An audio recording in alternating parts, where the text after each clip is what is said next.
میرے سامنے امام جلال الدین سیوطی علیہ رحمہ کی کتاب کھلی ہوئی ہے۔ امام جلال الدین سیوطی علیہ رحمہ ارشاد فرماتے ہیں کہ حضور تاجدار کائنات علیہ السلام کے میلاد پر امام جلال الدین نے پوری کتاب لکھی ہے۔ بولے سبحان اللہ۔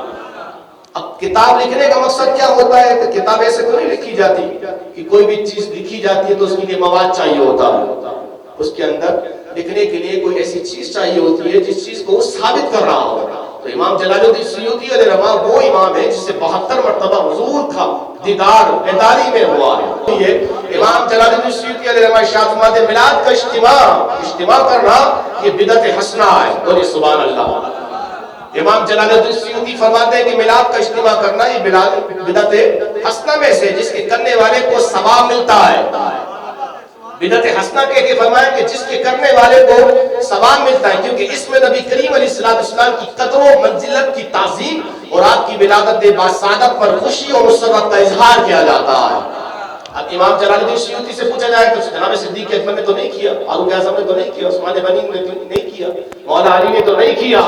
امام فرما رہا ہے کہ میلاد کا اجتماع کرنا یہ بدعت حسنہ ہے۔ اور فرمایا کیوں؟ فرمایا کیونکہ اس دن لوگ تعظیم مصطفیٰ کو بیان کرتے ہیں، حضور کی عظمت کو بیان کرتے ہیں، حضور کی قدر و منزلت کو بیان کرتے ہیں، اور یہ خوشی و مسرت کا اظہار ہوتا ہے۔ اور فرمایا یہ غلط نہیں ہے، اس کرنے والے کو ثواب ملتا ہے، ثواب ملتا ہے۔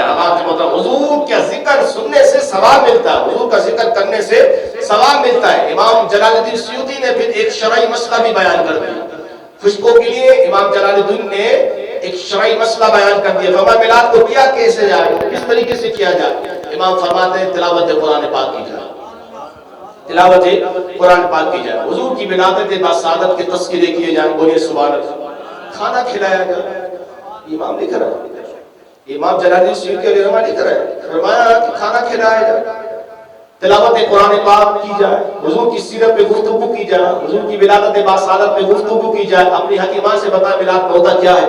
سب سے پہلے تلاوت قرآن پاک، اس کے بعد نعت شریف کا آغاز، اس کے بعد حضور کی سیرت، حضور کی کمالات، حضور کے معجزات، حضور کی شان سے اس کائنات انسانیت میں آئے، یہ تمام چیزوں کو بیان کیا جاتا ہے۔ اس کے بعد لنگر کا اہتمام ہوتا ہے، کھانے کا اہتمام ہوتا ہے، عزت کے ساتھ سب کو کھانا کھلایا جاتا ہے۔ اب مجھے ابھی بتائیں کہ اس میں حرام کام کون سا ہے، اس میں ناجائز کام کون سا ہے، اس میں آپ کو تکلیف کس بات کی ہو رہی ہے کہ میلاد نہیں کرنا چاہیے؟